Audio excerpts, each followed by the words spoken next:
Hey all, my name is Paul Borosky and I am the owner of Quality Business Plan, and what I'd like to do today is to talk to you all about how to write a food hall business plan. Specifically, the section I want to drill down on is going to be the SWOT analysis.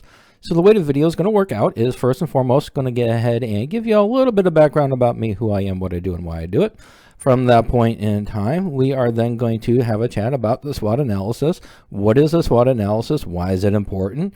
And then provide you all with some examples of a SWOT analysis from the perspective of a food hall.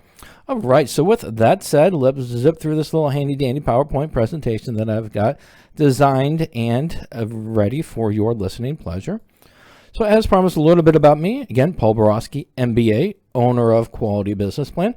I am a professional writer, specifically a business plan writer. So if y'all do want to avoid all the fun and excitement of designing your own SWOT analysis for a food hall, or you just want me to write the food hall business plan for you, pick up the phone, give me a call, send me a text, send me an email, be delighted to do it. Also, I am a published author, and you can find some of my books on Amazon.com. I do write about business plan writing, imagine that, as well as understanding financial statements. And then finally, I am an adjunct professor and subject matter expert for both business and finance. So if you do need some help, your business plan's all ready to go, but you're really struggling with those pesky financial projections, again, pick up the phone, give me a call, send me a text, send me an email. Be delighted to do those projections for you. All right, so the star of the show, the SWOT analysis. What is it? Why is it important? And what are some examples? So SWOT analysis, so what it is, usually it's some kind of a chart, and it's going to discuss your strengths, your weaknesses, and your opportunities and threats for your organization. So when you're looking at your strengths, your weaknesses, your opportunities and threat, and you're trying to put it into a chart, and a great reason, one of the reasons you put it into a chart is because you want to keep it short and sweet and to the point. We don't want big paragraphs talking about a strength or a specific weakness or a specific opportunity. We just want it real quick listed. They let the reader know a broad overview or understanding of your external environments. All right, so with that said, let's talk about some tips and tricks for the SWOT analysis.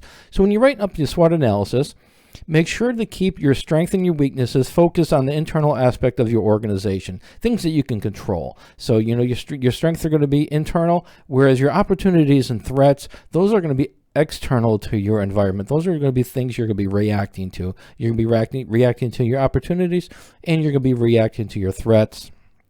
So just keep that in mind, that when you're writing your SWOT for your food hall, internal is your strengths and weaknesses, external is your opportunities and threats. All right, so let's get to some examples from the food hall perspective. So for the food hall perspective, one strength may be that you've got numerous dining choices. So as a food hall, your competitors are going to be other restaurants or other fast food entities that are surrounding you. I'm pretty sure you're not going to have 7 or 8 food halls within a tight geographic area that are going to be your direct competitors. However, the entities within the food hall will be the competition for you. So just keep that in mind, that one of your strengths could be that there are numerous dining choices. Also a strength could be that you're in the location. It could be in a downtown area. It could be on a busy intersection.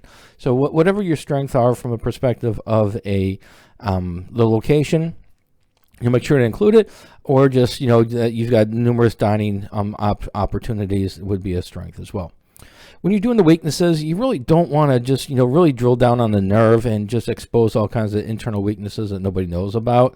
Keep it broad, keep it light. For example, if you're a startup food hall, well, guess what? That is a weakness because nobody knows about you. No one's tried your location. So you're competing with competitors that are already established. So, that is a well-known weakness, is that you're a startup company.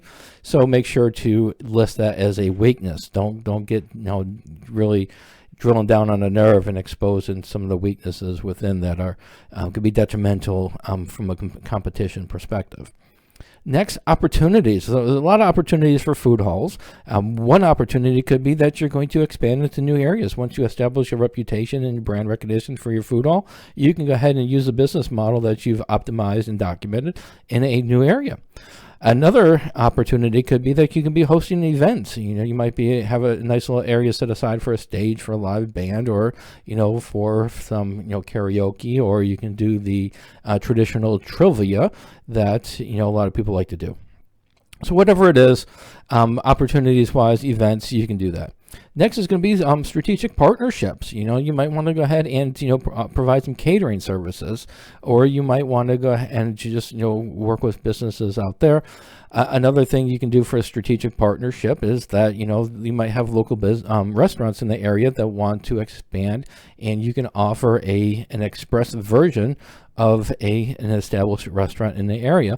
So that's one way you can help your competition expand, and both of y'all can benefit. So whatever the strategic partnership you have, think about your strategic partnerships. Who are some people that you're working with in the community, and how can you work together to improve both of your businesses? And then finally, your threats. And to use the same strategy when you're doing your threats as we discussed in the weaknesses. For the threats, keep it light, keep it well known, and don't drill down on some serious nerves that you're really, really nervous about. For example, threats, new entrants. You're starting a food hall now. Well, you can have another restaurant pop up in another month or another 6 months, and that's going to be a threat. Another one is going to be your established restaurants.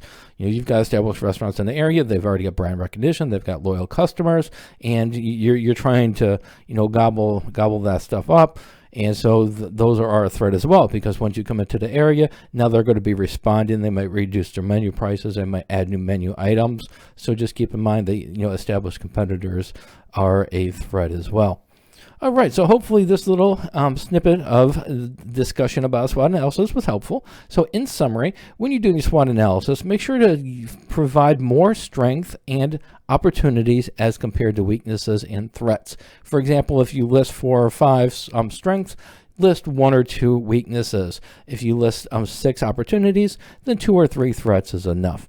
And then finally, if you need help writing your SWOT analysis, if you need help writing a business plan for your food hall, pick up the phone, give me a call, send me a text, send me an email. I'd be delighted to do it for you. All right, so if you do want to write your own food hall business plan and you want a template, I do sell those at qualitybusinessplan.com/food hall business plan template. Check it out. We've got some videos on there showing you how to use my template. If you want some more information on how to write a business plan for a food hall, check out my qualitybusinessplan.com/food hall business plan. And then finally, if you do want me to write the food hall business plan for you, the link for my various packages for business plan writing is right there. All right, so hopefully this information was helpful. As always, go out, make a little bit of money, and have a great day. Thank you.